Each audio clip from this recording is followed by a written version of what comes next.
It's time to live life through the eyes of fit people so that you too can live a fit life yourself. This is Fit Because. I'm one of your hosts, Jennifer Zerling, but you can call me Jay-Z.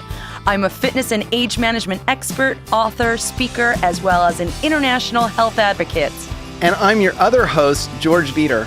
I'm an entrepreneur, cattle rancher, fitness enthusiast, and a 6-time rodeo champion who has a huge amount of knowledge to share with you in the area of self-improvement. Oh, he does. Get ready to learn how to bridge the gap between knowing what to do and doing what it takes to become physically, emotionally, mentally, spiritually, and financially fit. You ready, Jay-Z? Oh, I'm ready, George. Let's dive in. What's up, everybody? Welcome back. It is episode 21, Overcoming Childhood Trauma and Moving into a Positive Space. I have my co-host, George Veater, to my right. I'm Jay-Z, and we have another guest joining us today. It's a real housewife of Dallas. So if you guys watch that show, wait until you meet our guest today. She's going to share with you a very huge, deep story that she's dealt with in the past and what it's brought her to now. And that person is LeeAnne Locken of Dallas. Yes. Woo! Public speaker, author, mom, you name it. She's played every part in her life, and she's so young still, by the way. So we can. Oh, you were so cute. Once you pass that half-century mark, you're like, it's a mudslide down. Let's go. So let's jump right in. Tell everybody who you are so that people who don't watch the show can start watching the show and learn about, what brought you on that show. And, even if you don't want to watch the show, follow me on social media because one of the things that I was blessed with growing up, besides the trauma, because I do think, the pain turned into a purpose for me, was I was blessed with an amazing grandmother who was filled with faith and God's love. And she really sort of taught me how to be inspirational. And so every day I try to put something good into the universe because I truly believe that it comes back. Yeah. I'm a little bit country and I'm a little bit rock and roll. That should tell you how old I am. You're one of a kind is what you are. Oh, yes. God made me and went, oh. Threw the mold out. I love the intro and about how the pain, provided purpose. And in Think and Grow Rich, Napoleon Hill says, every adversity brings with it the seed of an equivalent or greater success, right? Mm. And so we can only be as happy as we've been sad, and those traumatized experiences, as we roll out of them, provide a greater peak of happiness, right? And I totally believe that. And I think one of the, as much as I really am not thrilled with what I've had to live through in my life, having to live through it and understanding the deepest depths of sorrow and torture and suffering, when there is a moment to be happy, I'm running late and there's a green light, it brings me so much joy because I know to take every moment that I see that is joyful and grow it as large as I can. Even if it lasts for 30 seconds, it's worth that 30 seconds of joy because it contributes to my bucket of what I then can go out and give to the rest of the world. I'm sure our listeners are like, what the heck happened to you? Like, what did you experience? Like, you got to share your story. Yeah. So, I'm a child of the 60s. My mother really fell in love hard for her high school sweetheart and figured the best way to get him to marry her was to get pregnant. Mm. And I am the product of love. And we all know how well those marriages work. And so there was a time where they got divorced. I was 2, they got divorced. 2.5, 3, my mom would drop me off on the weekends to my grandparents, and then she would pick me up. And there was this torturous time when we spent in my grandmother's bathroom where on Fridays I would go into the bathroom with my mother and scream and cry and beg her not to leave me. And then on Sunday, I would go back in the bathroom with my grandma and be like, don't let her take me. Let me stay with you. I wanted someone to just say, you are worthy of wanting, because I felt like no one wanted me. And that was 2.5. These are your most formative years of where you develop your self-esteem and your self-worth and your self-value, of which I still to this day struggle with. So anyway, my grandmother eventually took me in at 2.5, 3, demanded that my mother leave me with her. And I grew up with my grandmother during the school year. And then during the summers, my mom married into the carnival business. So I spent my summers being a carny. That was my very first career. From like 3 to 16, I was a carny. Started working at 3 in the duck pond. And then by the time I was 11, I bought my own, they're called joints. The games are called stick joints, but we call it short for joints. So I bought my own game, and I had adults working for me for about 5 years, and I retired when I was 16. Cool. Yeah, and that was the easiest part of my childhood. The hard part was during the year when I was living with my grandmother, my best friends. I mean, I consider them family. They consider me family. The family across the street, their father was a pedophile. And so I spent every other weekend for about 8 years being sexually molested. And the protector in me just would never abandon my best friend by herself. And so every other weekend, that was his rule, every other weekend. And we we built forts. So we slept under this pool table. We slept in the doghouse. We slept on top of the refrigerator, trying to get away. And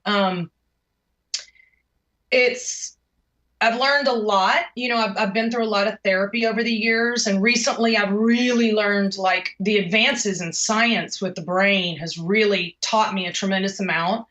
And I've learned a lot about the amygdala, which is fabulous for me because it gives me an answer of why I can never control my reactions, because when you're tortured as a child, your amygdala grows exponentially, and your amygdala is basically your fight, flight, or freeze. And as a child, I froze. As a young adult, I flight. And as a 50-plus person, I'm just ready to kick your butt. I'm done with the freeze and the run.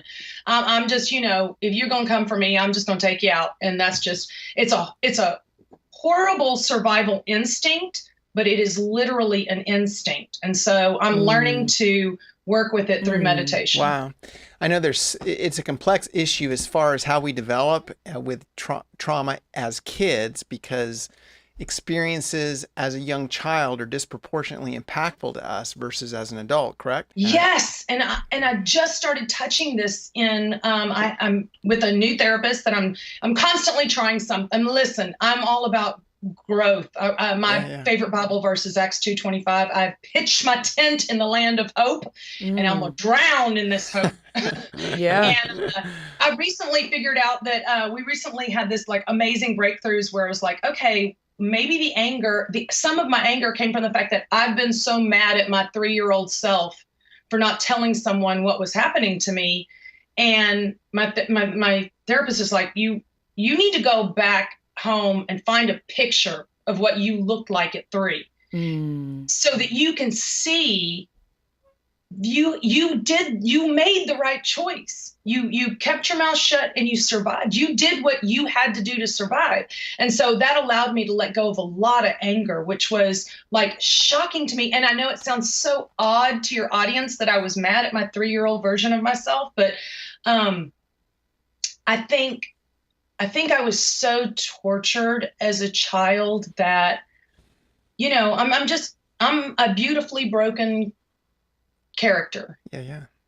And I love my flaws, and I've survived the best way I knew how. And I've had to go now. I'm learning now in my 50s to go from survival mode to thrive mode. And that's, Let me ask you a question, because I know that your character on the show is that person that you just mentioned. Like, if you come at my throat, instead of going into flight, I'm going to kick your butt and maybe kill you.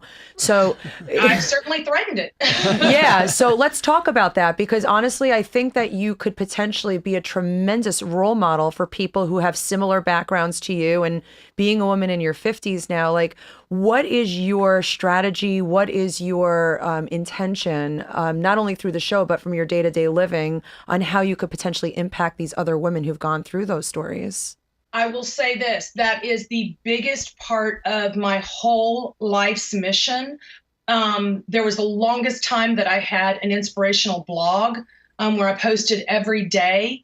I get messages constantly from people who talk about, I have a difficult relationship with my mom, or I struggled as a child. I have had people come to me at public events and say, I've never told anybody, but I was sexually abused as a child. And I said, you don't heal until you share.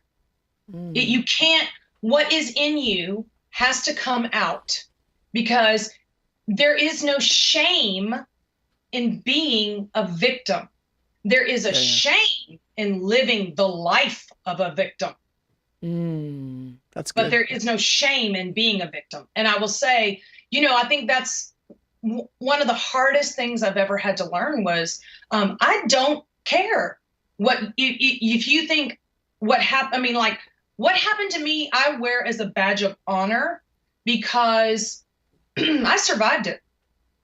And I survived it where a lot of people would not have. Every test I've ever taken, every visit I've ever gone to a doctor, they all make me take these tests. And basically, I always score 10 out of 10, which is like freaky to them. And then they're like, you realize most people who score a 10 out of 10 of these questions kills themselves by 25 or 30. And I'm like, well, I've tried suicide. I mean, more than once. And, I'm just here because this is where God wants me to be. This is where God wants me to be. And I stand in the light with all of the stuff that has happened to me, saying to anyone else who struggles or suffers or who has been tortured, you are not alone. You never have to be alone. And it is not your fault. Ever. Powerful. Yeah, that's awesome. I think, in 12-step work, when you're recovering from anything, we're taught that we're only as sick as our secrets, right? Exactly. And so we have to get that out, and we have to find a community where we can be authentic, which we're going to be talking about and have talked about in other episodes about being our authentic self. And so I think, having overcome what you've overcome and experienced in your life, and then being bold and brave and authentic about it, you're an empowering source to other people that you never could have touched if you hadn't been through what you have been through.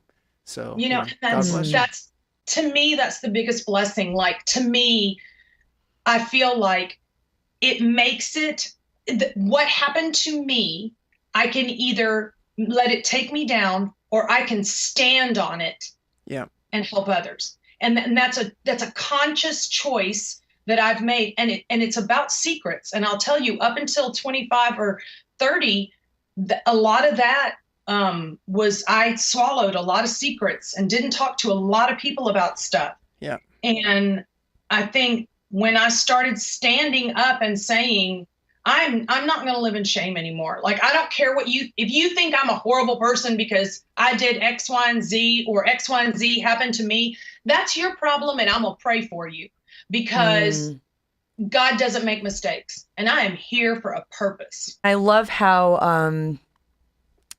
I just love how vulnerable you are, because I think that people are so scared of the vulnerability. Yes, and they really are. And you can't be authentic until you are vulnerable. You have to, until you expose your soul, you'll never know who you really are. You'll never know. And once you expose it, the joy that floods through your body and the joy that you can give to others, the virtual hugs that you can have just by sharing your story or lifting someone up, there's no money, there's no value to that, because it's priceless, literally priceless. I'd like to hear your thoughts on when we talk to people that have been through horrific experiences of any type of abuse when they're kids. And part of the key to that, as far as the weight or the effect in their life, is the authority those people had in their life, right? You don't question it.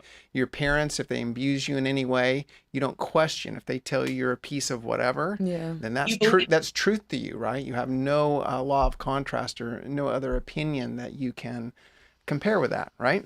Yeah. And so diffusing that, when we start getting a handle on those experiences in our lives, diffusing that and diffusing those authority figures, how do you coach people, or how do you give advice in that way, LeeAnne, to take the power of those authoritative figures that caused the abuse away from the experience, so that somebody can start not believing that anymore, that whatever that person told you or did to you was right. Okay. Yeah. Because that's what Or they try true. to tell you. Right. And I think the way that you take their power away is by realizing and owning that you should have no shame in it. And by realizing that it was their lack of responsibility, their lack of power, where they tried to make you powerless. We're never powerless. There's always an answer. There's always a sentence. There's always a word. There's always someone who would do something. And if you never, like me, you don't, like my best friend and I, we've never to this day discussed what we went through. Yeah. We've never verbally discussed it. We talked, we talked about him. We've talked about the pain of growing up, but we don't get into the dirty details, is what I'd like to say. And I think sometimes you just gotta talk. You got to get it out. They make fun of me in Dallas because everybody calls me the mouth of the South. But the thing I love about being on reality TV and being on my show is I don't ever worry what someone's going to come to me and say, because I have already said it. If I mess up, I will be the first to tell you, child, this is like 5-day dirty hair, honey. The weave's falling out. Oh, yeah. I own it. Own me. I own all of me. One boob's higher than the other. Fingernails need some work. Toenails really need a pedicure. But it's me. Yeah. And I love it because it is me. And you can never fully love yourself until you just give yourself a break. Yeah. I mean, I found so much joy being human, because nobody's perfect. You're very transparent. And I think that people are really scared to adopt that characteristic. So let me ask you, where do you see yourself in a year from now with your coping skills and where you've come from and where you're going? I see myself continuing to be a light for others. I see myself continuing to try to inspire and helping people. I am really big in my nonprofit community here, and continuing to build my platform and able to help them to continue to raise funds and raise awareness. There's so much that we still don't talk about, that's still not copacetic or PC to talk about. Mm-hmm, and I just, we need to break this. Like right now, we have a huge problem with human trafficking because nobody wants to talk about it. Oh, no, not your daughter. She can't be taken. Not your son. He can't be taken. Well, they can.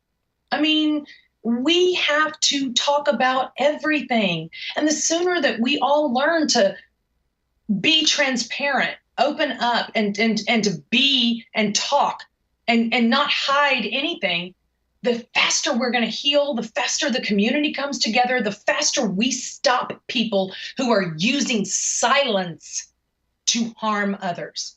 Because that's what harms others, silence. Yeah, that's powerful.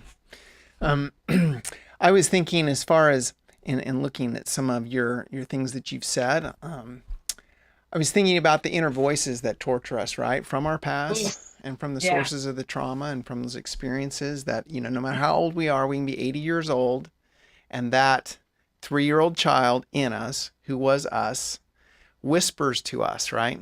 That we're less than for whatever reason or whatever experience that we had. What do you tell people that are being tortured by those voices? Do you have any tools or any suggestions as far as how to diffuse those voices or how? Yeah. I do. I want to say I still struggle with those voices. It's why I've never been more successful than I have been. And I know people are going to look and go, oh my God, you're kidding. You're like huge. I've done a lot. I've done a lot in my lifetime. So much of it that most people don't know about. But I still have those voices, and they still tell me, why do you think you can do that? Who do you think you are? You're not that. You're not this. I will say this. and I just recently did this. You know how your computer shuts down and you have to type a password in to get into it every day? Yeah. Make it something powerful. You can do this. Today is your day. I am worthy. Type it every damn day. Yeah, that's good. That's a good idea. Write it on an eraser. Put it on your coffee pot. Put it in your bathroom mirror. Affirmations have to be said every day. Listen, you can't shower once and expect to smell pretty 2 weeks later. Okay, we shower daily. Let's tell ourselves wonderful things. We're constantly, look, how many times have I pulled on a pair of jeans and went, come on now, girl, you're too fat for those. Okay, come on, girl, you can zip these up. You're going to look great today. It's just a habit that we get into, especially those of us who have been through trauma. Right. We get into, our self-talk is really negative. So like my password to get into my computer is affirmational and inspirational, and it's the adult me telling the child me, you're wrong. You are worthy. You're lovable. You're amazing. God doesn't make mistakes. I know that you've been through pain, but you're not alone. I'm here with you, and together we can shine brighter than any light under the sun. I thought for a second you were going to give us your password. I by know. The way. I was like, I had my pen in hand. I was writing it down. I know. You know, Rich is LeeAnne's lurking password. around here somewhere. So I bet he was like, I'm gonna sit in the background on the sofa and be like, that's a lie. I'm not gonna lie. You don't want to sit back there and listen to everything I'm gonna say. Do you actually take yourself through that self-talk when the 3-year-old comes out? Yes, unless listen, I'm not always successful. There are times when, and I'm going to talk about it in this upcoming season, where people hurt me, and if you cut me, and that's one of the reasons I went back and found this new therapist who's amazing. I'm the kind of person that if you cut me deep enough and you access that old pain, I will let it spiral me out of control. And then I'll lose myself for 24 hours, 48 hours. I self-abuse by not taking my vitamins or my medication. And I crawl into what I call a hole, and I just sort of stay there. And most of my friends are aware if I don't post on social media or they'll just check in with me. They're like, hey, you didn't post today. What's up? Doing okay? And, it's about having a circle of friends that you're so honest with that they know you. I mean, listen, you can't do it alone. I'm going to bluntly be honest. You cannot get better alone. You can't. Yeah. You have to rely on others. And for those of us who were tortured and trust is off the plate, you got to have it. You got to trust. And, you don't just trust yourself. So you got to trust. At some point, you got to trust. I'm saying you're going to find people are going to continue to hurt you your whole life. That's just humanity. But, man, if you don't lay yourself out there, you don't plant the seed, you can't grow. You don't water the seed, you can't grow. It's daily care. Daily care. That's awesome. Well, we're kind of getting short on our timeline here. Is there anything else that you would like to capsulize your message today with? Love yourself. Yeah. Please love yourself and know how much you are loved in the world. Get off your sofa. If you are ever at a point where you are so depressed and you feel like you are unworthy, unlovable, all the things that I have felt at one point in my life, go volunteer.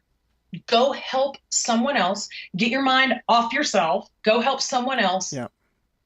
And feel the love. Just feel it. That's a tool in my book, actually, is to volunteer. I love that. Volunteer. Yeah. Oh, and most people lead lives of quiet desperation. Yeah. Don't sit on your sofa and die slowly. Get up and live. Well, where can people find you if they want to follow you and be a part of your journey? I am out there. I'm on Instagram I am on Facebook. I am on Twitter. I've got a website. I'm out there socially every day on social media. I do take Sundays off. I figure if God gets to rest, so do I. That's right. But on social media, and you know what? And I talk to everybody. If you leave me a comment, you will get a comment back. If you tweet me, you get a tweet back. I believe in engagement. I believe in interaction. I believe in human connection, because of everything that makes all of us less powerful. When we connect with one another, we become more powerful. Wonderful. I feel like there's been healing for me today, just in this conversation. And I think you're a doll, and I'm grateful for what you're putting out in the world and your ability and your willingness to be vulnerable and to tell your story and to live your life out loud. And God bless you. Keep doing what you're doing. Thank you for being on this show. I'm too old to quit now. Thank you guys for having me. Oh my God, have me back anytime. I know we barely touched on anything. I'm sorry. Locken at LeeAnne Locken is where you could find her on all social media platforms, and LeeAnneLocken.com. So definitely follow LeeAnne. Thank you so much, LeeAnne, for coming on the show. You got it. And listen, I've got a book out there of daily inspiration. And it just was from my Facebook, but it turned into a book because people were asking for it. Get it, Amazon. I think you can get a used copy for like $4. Come on, do something daily for yourself. Absolutely. So guys, thank you so much for listening. If you guys want to give us any feedback or have any ideas for subsequent episodes, definitely email us at info@fitbecause.com. And definitely stay tuned for episode number 22, The Power of Forgiveness. Yeah. Oh, Yeah, related to that's today. a tough one. Yeah. Yep. Oh yeah, but it's doable. So It's doable, but you got to have like a chisel and a hammer. Yeah. It's a gift for yourself. well, we got a rodeo champion here, so I'm going to have you go to your truck, all right? Awesome. I love it. Thanks, guys. All right. Thanks, God bless. Bye. Bye. This has been Fit Because, hosted by Jennifer Zerling And George Veater. Be sure to follow us on social media at Fit Because Show on Instagram, Twitter, and Facebook. And for past episodes, be sure to visit our website at fitbecause.com. Also, please subscribe to our show on iTunes and be sure to rate and comment. You may always request topics for our subsequent episodes. And if you love this episode, please share it with someone you love so that we can continue spreading our mission to help people be fit. Until next time, take care of yourself and know that your future is Fit because.